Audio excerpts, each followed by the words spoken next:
తాకట్లో ఉన్న బంగారాన్ని విడిపించి ఆ రోజున మార్కెట్ ధర కట్టి మిగిలిన డబ్బును మీకు అందిస్తుంది కొమ్మూరి గోల్డ్.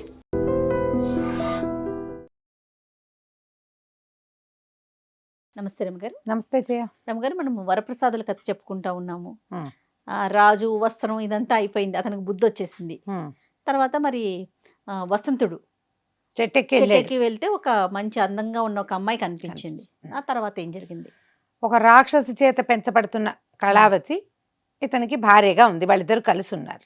అయితే ఈ వసంతుడు ఏమనేవాడు ఈ అమ్మాయితో, ఈ రాక్షసిని ఎట్లా నమ్ముతాము, ఈమె ప్రాణ రహస్యం తెలుసుకోవాలి అని రాక్షసి రాగానే ఆవిడ వస్తూ ఉండగానే వసంతుడు ఉడుముగా మారి గోడను పట్టుకుని ఉండేవాడు. కళావతి తల్లితో ఒక పూట గడిపేది. ఆవిడ వెళ్ళిపోయాక వీళ్ళిద్దరు భార్యాభర్తలు హాయిగా తిరుగుతూ ఉండేవాళ్ళు. అయితే ఈ రాక్షసిని ఒకరోజు అమ్మాయి కళావతి అడిగింది, అమ్మ నాకు ఒక పీడకలు వచ్చింది, నువ్వు చచ్చిపోయావని, నువ్వు రాలేదని, నువ్వు రాకపోతే నాకు అన్నం ఎట్లా, నీళ్ళు ఎట్లా, సామాన్లు ఎట్లా, ఈ ఒంటరితనం ఏమిటి, ఒంటరి కోట, నేను ఒకదాన్ని ఎట్లా ఉంటానే అని అడిగింది. అడిగేసరికల్లా ఆ ముసలి రాక్షసి ఏమందంటే, నేనేమీ చచ్చిపోనమ్మా, నన్ను చంపటం అంత సులువు కాదు, మన చావు రహస్యం మన తోటలోనే ఉందని తన మరణ రహస్యాన్ని అమ్మాయికి చెప్పేసింది రాక్షసి. వెళ్ళిపోయింది. వసంతుడు ఊరుకోలే. ఎప్పుడైతే మరణ రహస్యం తెలిసిందో ఈ ముసలిది వెళ్ళిపోగానే అదేమిటి, ఈ ఒంటరి కోటకి లోపల, ఈ కోటలోంచి అవతలకు వెళ్ళాక ఒక పెద్ద కొలనుంది. ఆ కొలనికి 3 సార్లు ప్రదక్షిణ చేస్తేనే ఉత్తరం వైపు కొన్ని చెట్లు కనపడతాయి. ఓసారి ప్రదక్షిణ చేస్తే కనపడదు. కొలంలో స్నానం చేయాలి. స్నానం చేసిన వాడు కొలనికి 3 ప్రదక్షిణాలు చేస్తేనే అది కనిపిస్తుంది అన్నమాట. అక్కడ ఒక తోట, అందులో ఒక పెద్ద వృక్షం. ఆ వృక్షాన్ని అన్ని కొమ్మలన్నీ కొట్టేస్తే అది పక్కకు పడిపోతుంది. అక్కడ ఒక ఇనప పెట్టె ఉంటుంది. తాళం వేసి ఆ తాళం పగలగొట్టాలి. ఆ పెట్టెలోకి దిగితే లోపలికి మెట్లు కనపడతాయి. ఆ లోపలి మెట్లల్లోకి వెళ్ళాక అక్కడ ఒక చిలక ఉంటుంది. పాతాళ గృహము. పాతాళ గృహంలో ఒక పచ్చల చిన్న పంజరం, అందులో చిలక. ఇవన్నీ దాటుకుంటూ వసంతుడు వెళ్ళి ఆ పచ్చల పంజరంలో ఉన్న చిలకని సంహరించేశాడు. రాక్షసి రాకుండా ఉండటం, మళ్ళీ ఆమె రాకూడదు. ఎందుకంటే ఈ పిల్లని తీసుకెళ్ళాడు అనుకో, తమ వెంటబడి తమ రాజ్యంలోకి వచ్చేస్తుంది రాక్షసి. అందుకని ఈ పని చేశాడు. ఎప్పుడైతే ఈ చిలకని చంపేశారో, ఎక్కడో తిరుగుతున్న ఆ రాకాసి ఒక్క ఎగురున వచ్చి సముద్ర తీరాన్ని పడి చచ్చిపోయింది. చిలకని పట్టుకోగానే వచ్చేసింది, కానీ మరణించింది. అయిపోయింది చిలక. కాబట్టి నీ రాక్షసి కూడా మేడ మీద నుంచి చూశారు, రాక్షసి కళేబరం కనపడుతుంది. ఈ కళావతంది చిన్నప్పటి నుంచి పెంచింది రాక్షసి అయితే మాత్రం, ఆఖరి చూపులు దక్కనివ్వవా, నాకు ఒక్కసారి దగ్గర నుంచి చూస్తా, మా అమ్మ పెంపుడు తల్లి కదా అని బతిమలాడింది. సరే ఒప్పుకున్నాడు. ఒప్పుకొని వసంతుడు కళావతి ఇద్దరు కలిసి సముద్రానికి నడిచి వెళ్ళారు. సముద్ర తీరానికి. సముద్ర తీరంలో ఉంది కదా కోట పెంచి దిగారు, నడిచి వెళ్ళారు. వెళ్తే సముద్ర తీరంలో కనపడిన ఈ శవాన్ని చూశాక వీళ్ళు ఏం చేశారు, చితి పేర్చి దహనం చేశారు. దహనం చేశాక సహజంగా స్నానం చేస్తారు కదా, సముద్రంలో స్నానానికి పోయారు ఇద్దరు. చాలాసేపు నీళ్లలో మునిగి తేలి కాసేపు ఆటలాడినట్టు ఆడి తిరిగి వచ్చేసారు. అయితే ఈ అమ్మాయి చేతికి 2 కంకణాలు ఉండేవి, ఒక్కరవ సైజు పెద్దవి. ఈ నీళ్లలో అటు ఇటు ఆడటంతో ఒక చేతి కంకణం జారి సముద్రంలో పడిపోయింది. యువతలకు వచ్చాక చూసుకుంది, అయ్యో ఓ కంకణం జారిపోయింది, నీటిలో పడిపోయిందని సముద్ర తీరం అంతా వెతుక్కున్నారు, కనపడలే. ఆ పిల్ల కొంచెం దిగులు పెట్టుకుంది, మా అమ్మ తెచ్చిపెట్టింది ఎప్పుడోనని. అనేసరికల్ ఇతను అన్నాడు, ఒకటి ఉంది కదా మోడల్కి, ఈ మచ్చు ఉంది కాబట్టి దీన్ని చూపించి నా స్నేహితులు కంసాలి ఉన్నాడు కదా అతనితోటి నేను చేయించుతాను అని ప్రామిస్ చేశాడు. సరే, ఇద్దరు భార్యాభర్త కులాసాగా ఉన్నారు. కొంచెం ఇంకొక నెల గడిచాక మనం మరిచెట్టెక్కి మా దగ్గరికి వెళ్ళిపోదాం స్నేహితుల దగ్గరికి అని చెప్పాడు. ఇంతలో ఏమైంది, ఈ కంకణం నీటిలో పడిపోయింది కదా, ఈ నీటిలో పడిపోయిన, సముద్రంలో పడిపోయిన కంకణాన్ని ఒక చేప మింగింది. ఆ చేప ఈ సముద్ర తాలూకు అవతల ఇంకా ముందుకి తీరంలో ఉన్న ఒక రాజ్యంలో ఉన్న జాలరి వాళ్ళకి చిక్కింది. వాళ్ళు ఏం చేశారు, ఆ చేపని కోసి అందులో కంకణం దొరికేసరికల్లా ఆ రాజ్యంలో ఒక రూల్, ఇట్లా ఎక్కడైనా సరే ప్రత్యేకంగా ఏం దొరికినా రాజుకి సమర్పించాలి.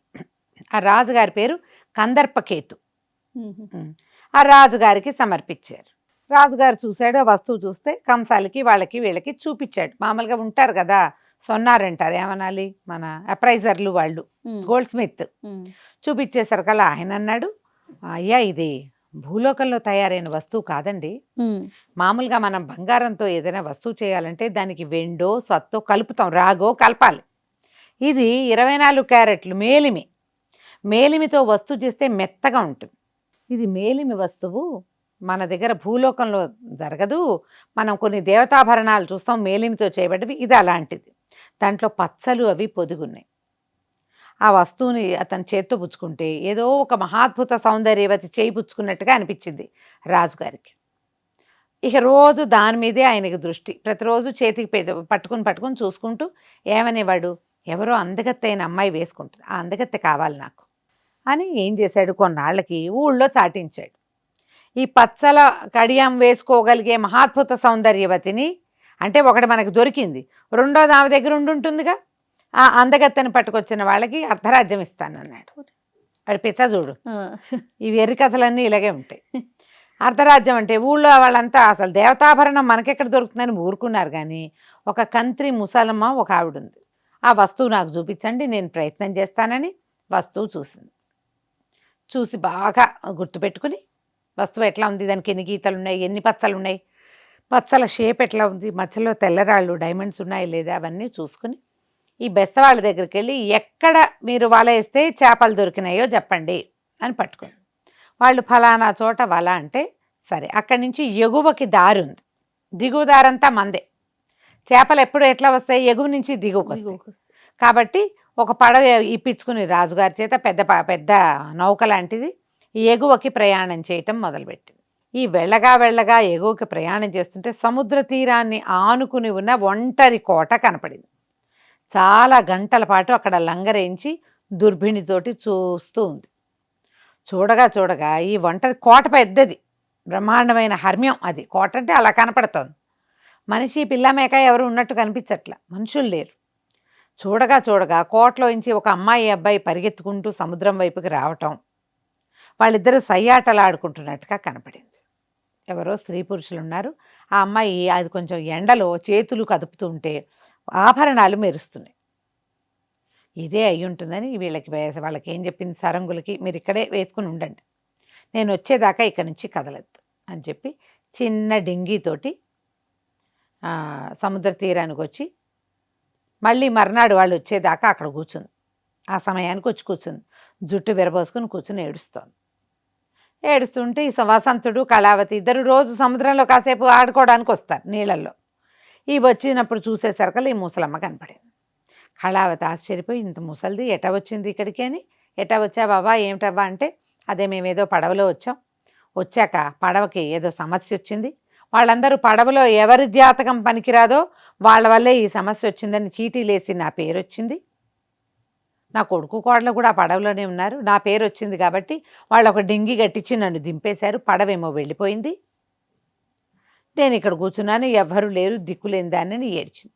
ఈ కళావతి ఏమంది, అయ్యో మా అమ్మ చచ్చిపోయాక, రాక్షసు చచ్చిపోయిందిగా, నాకెవరు దిక్కులేరు, పెద్ద తోడు ఎవ్వరూ లేరని బాధపడుతున్నాను, నువ్వేం బాధపడద్దవ్వా, నువ్వు మాతో రా, చక్కగా మా వంట చేసి పెడదు కానీ మాతో ఉండు, మా అమ్మ అయితే వారానికి ఒకసారి వచ్చేది, నువ్వేం చక్కగా నా దగ్గరే ఉండొచ్చు, నేను నీ కూతురు అనుకో, ఈయన మీ అల్లుడు అనుకో, లేదా ఆయన కొడుకు అనుకో, నన్ను కోడలు అనుకో, లేదా మనవడు మనవరాలు అనుకోని ఇలా వరస కలిపి ముసలమ్మని తీసుకొచ్చింది. ఈవిడ ఈ కళావతి చేయి పట్టుకొస్తూనే ఇటా చేతులు తడిమి చూసి ఒక్క కంకణం ఉండేసరికి, ఏమిటో అమ్మాయి ఒంటి కంకణం వేసుకున్నావు, రెండో కంకణం ఏదే అని, అదే అల్లప్పుడెప్పుడో సముద్రంలో పడిపోయింది అని చెప్పింది. ఇహ తెలిసిపోయింది ఈవిడికి, ఇదే మనకు కావాల్సిన పిల్ల, దీని రెండో కంకణం చేతికే ఉంది.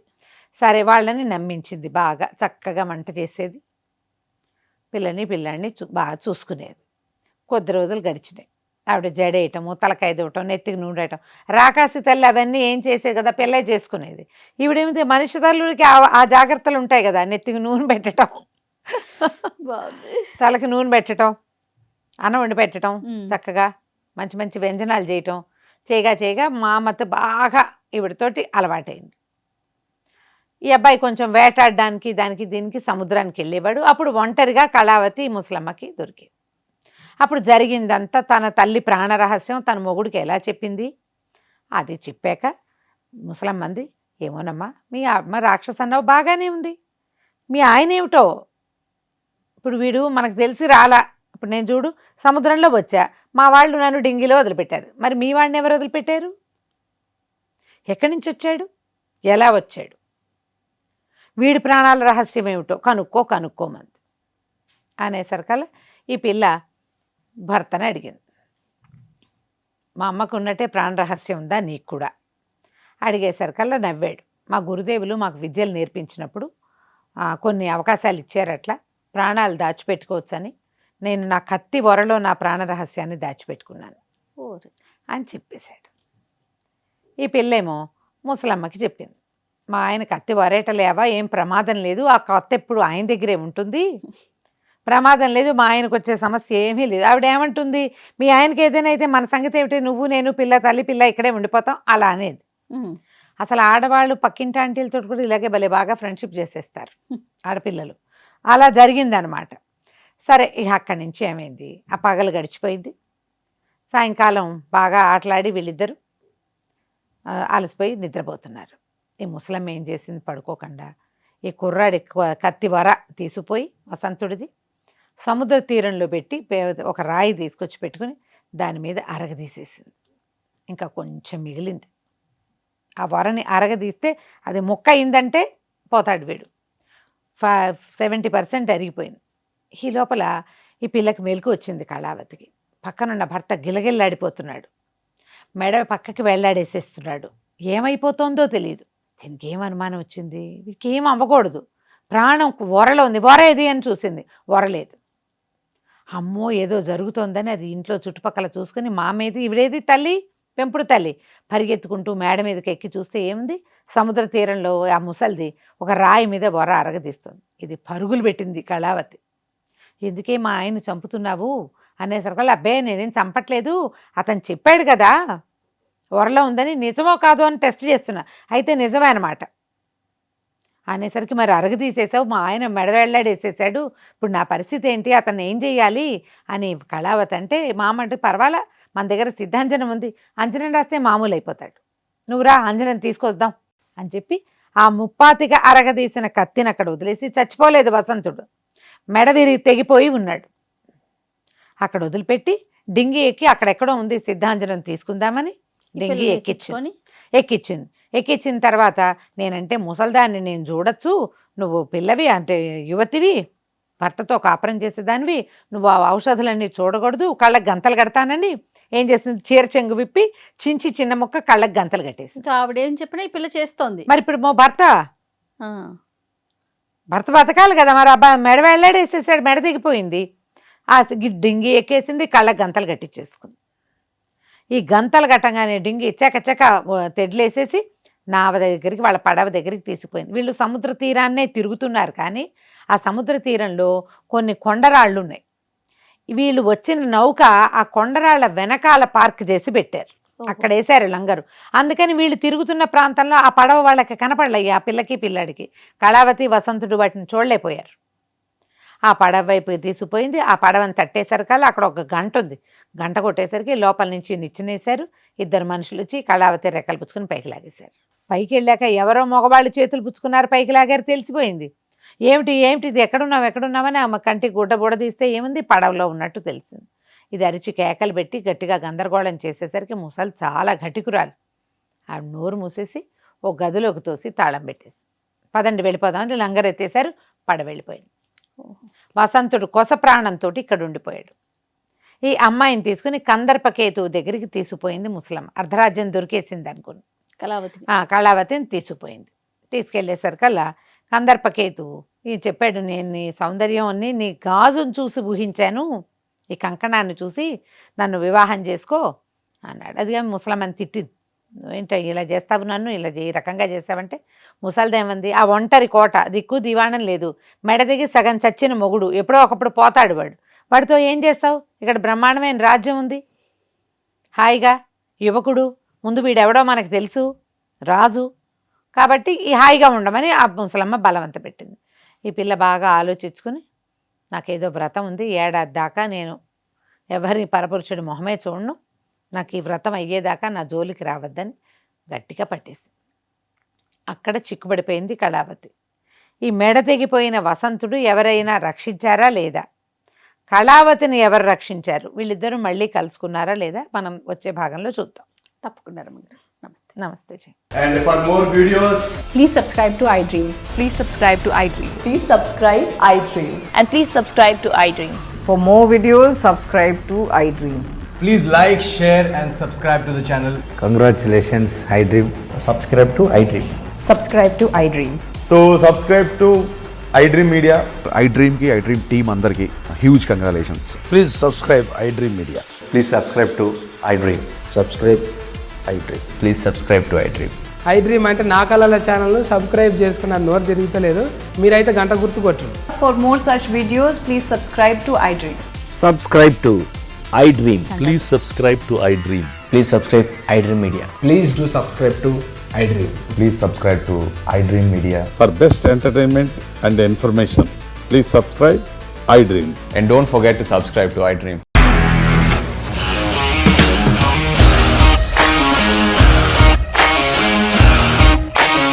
ఇండస్ట్రీలో కమిట్మెంట్ ఇష్యూస్ వస్తే నీకు కూడా వచ్చినట్టు మార్నింగ్ తీసుకెళ్ళాలంటే కొట్టి పడేస్తారు.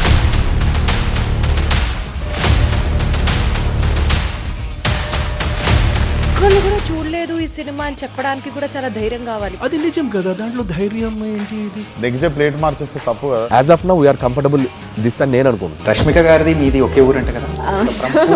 నీకు కోపం వచ్చిందంటే బాగా తిట్టేత్తరా? తిట్టేద్దామండి. నిజంగా గేమ్ ని ఎలా చేంజ్ చేయగలిగారు? ఏపీఎస్ఎఫ్సి వాళ్ళకి 6 నెలల్లో నేను 6 లక్షలు కట్టా. బిజినెస్ చేయాలనుకుంటే it is as difficult as riding a tiger.